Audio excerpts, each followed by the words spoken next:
Hello everyone and welcome to today's video. Today I'll be talking about the 2026 Montana Senate race because it has become a really fascinating race with how competitive it could potentially be and why I think today's news may put that competitiveness a little bit to bed, and I'll explain it to you more in this video now.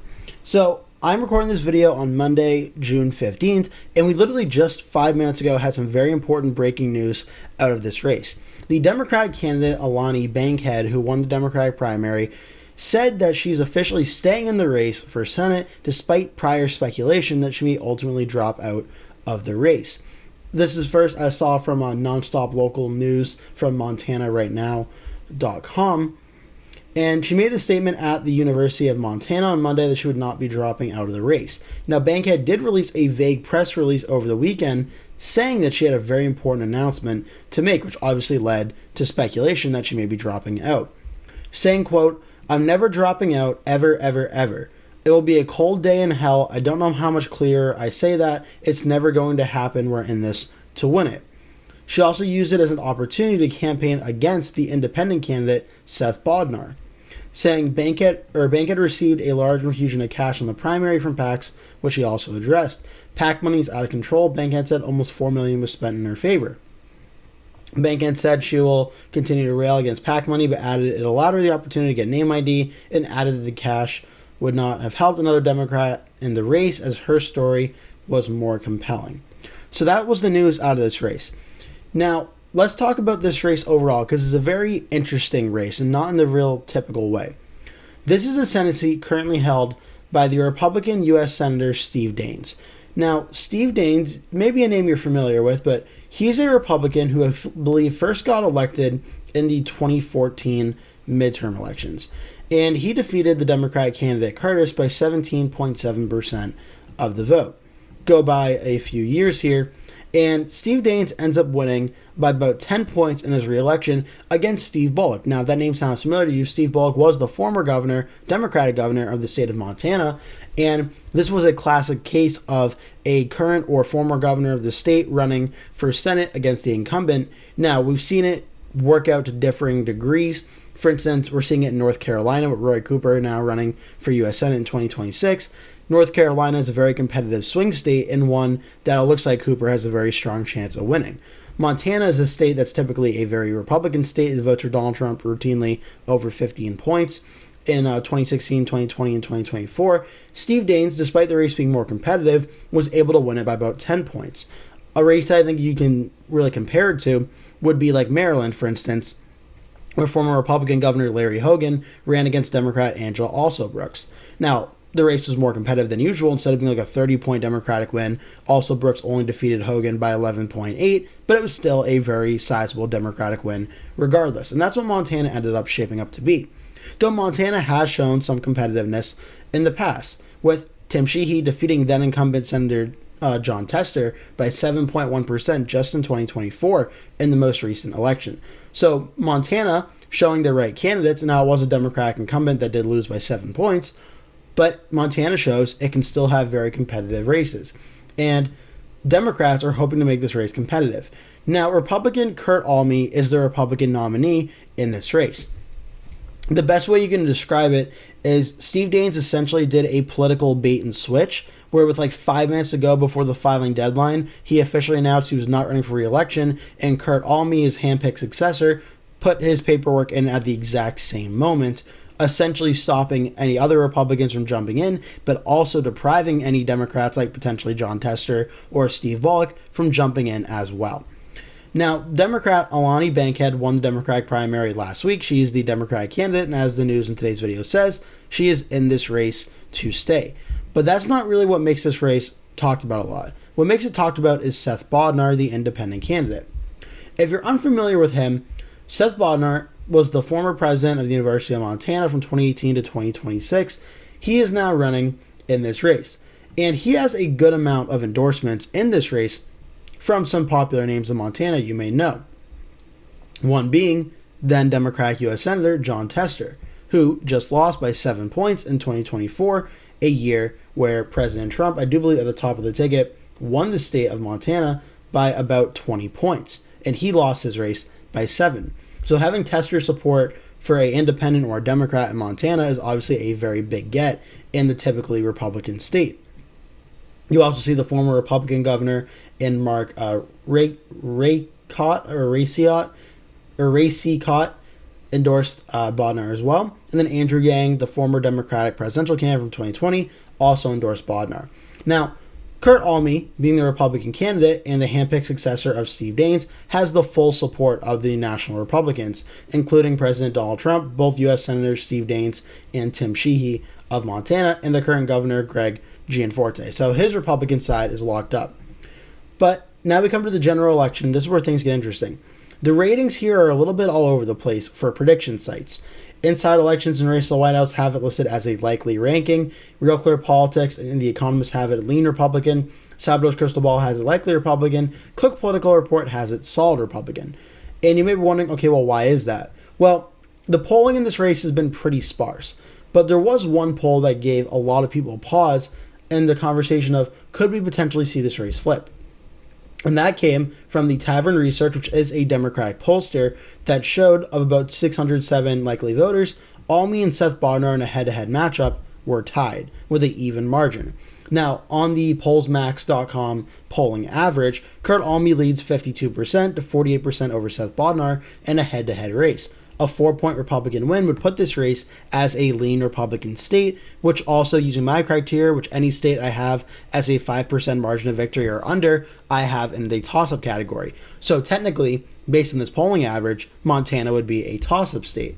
But this is a very important distinction because it's a 1v1 Republican versus independent race. What happens with the Democrat in the race? Well, typically it'll say, well, will that take more votes away from the Republican or the Democrat, having Bodnar and the Democratic candidate in? In a state like Montana, which is overwhelmingly Republican, it's more likely to split the opposition vote, which is the Democrats, more so than a state like Michigan, where when Mike Duggan was running for governor, he was doing a pretty even split of splitting among Democrats and Republicans, and arguably was even splitting slightly more Republicans away than Democratic votes. So for this race, with that poll, all we really see right now is for Alme versus Bodnar, there was 2 polls from Democratic pollsters showing very competitive races. Now, in terms of what a 3-way race with Alme and, I'm completely blanking on her name, forgive me, Bankhead and Bodnar would look like, we don't have any of those polls to go off of. There was one poll from when Steve Daines, Riley Neal, and Seth Bodnar, who was another Democratic candidate and the former U.S. Senator, was running, or 2 polls, excuse me. Yes, Every Kid had Daines at 43, Neal 19, and Bodnar at 15. This was a safe Republican win, over 15%. For American Pulse Research polling, showed similar. 52% for Daines, 25% for Neal, Bodnar getting 16%. That was in the 3-way race, with just Daines versus Neal over roughly 20 points. For Daines versus Bodnar, though, 9 points.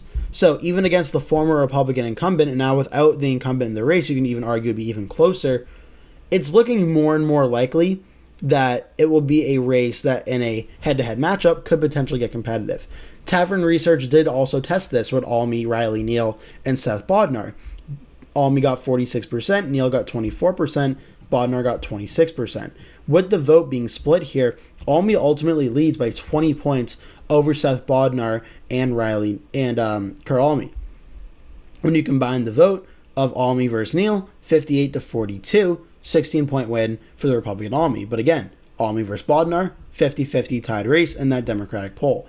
This would account essentially 50% of the vote is being split here between Neal and Bodnar in this poll. Now, again, it's a Democratic poll, so you do have to take that with a grain of salt there. The numbers are certainly inflating the Democratic candidates in this race, as typical internal polls do. They make their candidates look better and the opposition look worse.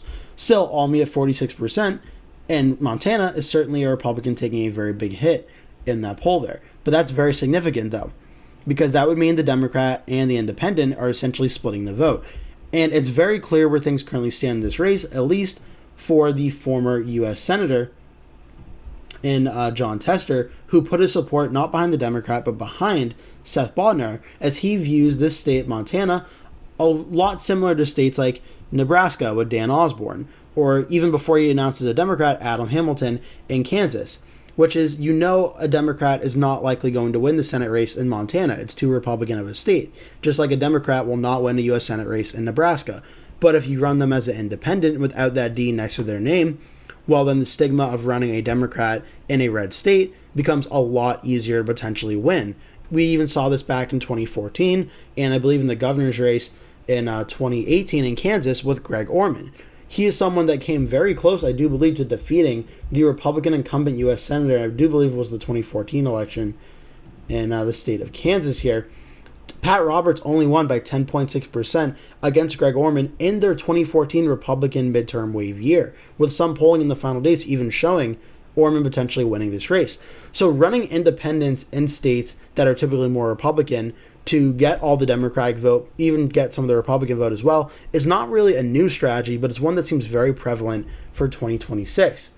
But the polling thus far with the Democrat and independent in the race, we only have 2 polls to go off of, so it's important to note, but it shows very murky signs here of where that could potentially lead. With the 3-candidate race, the Republicans are going to consolidate more of the vote. That's just the way it works. In 2024, Tim Sheehy got 52.64% of the vote. In 2020, Steve Daines got about 55% of the vote. If the Republican is anywhere near that margin, KURT ALME, well, then you're looking roughly around like 50% to 49% of the vote being split between Bodnar and Bankhead. And no matter how you slice it, that's not going to be enough to catch the Republican if that vote is being cut in half. Now, again, this is 2026, a Democratic, more friendly midterm year, so that's always going to be brought up in the fact, well, wouldn't the election environment be more favorable for the Democrats? And even if that is the case, if you have an independent and Democrat splitting that opposition Republican vote, it really doesn't matter if KURT ALME gets 46%, or accounting for the bias of the poll, he may be getting like 50 to 51%. It doesn't really matter if the 2 opposition candidates, and the Democrat and the independent, are splitting that vote. So when it comes to the 2026 Senate map, on the current map, just leaving Montana out of it for a second, I have 10 states currently in toss-up, meaning I expect their margin of victory right now to be 5% or under, which gives the Democrats 44 seats, the Republicans 45 seats, and then we have Montana. If it was a head-to-head race of Alme versus Bodnar, I think it kind of follows a similar direction of Nebraska, where you could argue it may even be a lean Republican state. At absolute best, you could say that maybe Alme gets it over 5 points, but he's certainly not exceeding 15 points. It would be a likely Republican win. As long as Bankhead and Bodnar are both in this race, they're both splitting the opposition vote. To me, Montana is no longer likely Republican. It goes into the safe Republican category and is one more Senate seat Republicans don't have to worry about, which Montana going Republican doesn't really change things from a numbers standpoint. Republicans are at 46, Democrats still are at 44.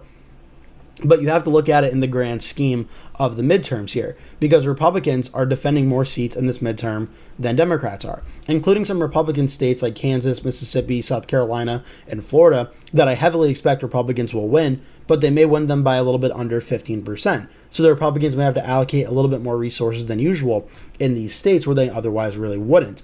What that does, if it spreads the Republican resources thin, it gives the Democrats the opportunity to go on the attack in a lot of these toss-up states where the Republican incumbents or challengers are very vulnerable to defeat, like North Carolina with Michael Whatley, like Maine with Susan Collins, like Ohio with John Husted, and Iowa, where Joni Ernst is not running again. It's an open race, and definitely in Texas with Ken Paxton and James Tallarico.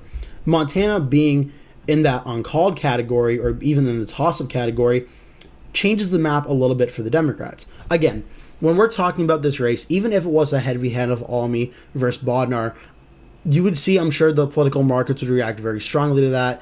The hype of the 2026 midterms, well, Democrats would be saying, well, I think with the right turnout, Bodnar can definitely win, and Alme and Republicans are going to lose as Trump's unpopular.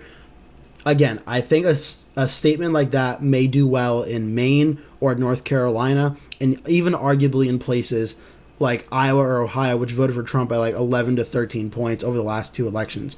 Montana voted for Trump by 20 points. If Montana's going blue at the Senate level, you're really having a catastrophic blue wave where like Kansas, Mississippi, South Carolina, and Florida may even be flipping as well. I just don't see that being the case, even in a head-to-head matchup. But in a race where it's a Democrat and an independent that more Democrats are going to support here, there's just no way Montana falls under 15% with both of those candidates splitting the vote. So the Senate numbers don't change really. Montana still remains as likely Republican. But what is going on in the Montana Senate race is, in a midterm election cycle thus far, where you look on the map, you look at the states that are in toss-up and the states even that are in likely Republican. So far, the Democrats have had a lot more wins on the Senate map and Senate recruitment than Republicans had. There are still very significant questions for the Democrats in terms of candidate quality in Michigan, with Abdul El-Sayed and Graham Plattner in Maine, without a doubt. But Roy Cooper's an A-plus candidate in North Carolina. Sherrod Brown's an A-plus candidate in Ohio. He's never, I don't believe, run for elected office at the state level, but Josh Turek, by all respective metrics, has been described as a very good candidate, especially at Rob Sand in the governor's race, helping out as well. Dan Osborne, very close race in 2024 in Nebraska. He puts a typically safe Republican state in play. Even if he doesn't win it, Republicans have to spend resources. James Talarico and Ken Paxton, the polling shows a complete dead heat in Texas. And Mary Peltola is the A-plus of A-plus candidates, right up there with Roy Cooper and Sherrod Brown in this election cycle in Alaska. There are a lot of typically likely and safe Republican states here that have the potential to flip. Montana, in a 1v1 race of Alme versus Bodnar, I don't know if it ultimately would have ended up flipping, but it would have been a lot more competitive in the likely, if not even lean Republican category, and maybe enough Democrats and independents could catch the Republicans sleeping in a very bad night, where the Democrats could hope Bodnar could pull out the win and maybe flip it by under a point. Again, I think it's very unlikely, but that was what the Democrats were probably hoping for. Now, with this news that Bankhead says she's not dropping out of the race, if that's true and she sticks to her word, the only way it would get closer is if Bodnar drops out. And the few polls we had that showed what a 1v1 Republican versus Democrat looked like, it was over a 15-point margin each time. So now the election outcomes are all three of them stay in, and the polls show Alme leading by over 15 points, or Bodnar drops out, the Democrat stays in, and it shows over a 20-point victory for the Republican. So unless Bankhead reverses her decision, it looks like Montana is now in the safe Republican category, and that's where I'm going to expect it to stay going forward. Kansas with Adam Hamilton is going to be an interesting one to watch, as well as Mississippi with Cindy Hyde-Smith. These are places that are more close to putting it as safe Republican than likely Republican, but going to be right around that precipice of being 15 points. Same with South Carolina and Florida. But now Montana, it doesn't change things too much, but it gives the Republicans at least one less seat to worry about, as long as the Democrat and Independent is splitting the vote in that state. So I thought that was a very important update on the 2026 Senate map. I did want to get that out for you, as that news, in my view, is very, very important for the outcome of the 2026 Senate elections. But I'm interested to hear what you think. Leave all your thoughts in the comment section down below. Thank you so much for watching. Please consider hitting like and subscribe if you really enjoyed it, as I post a new elections video every single day at 3 p.m. that I think you'll really, really enjoy. For now, that is it. Thank you so much for watching. Hope to see you in a future video.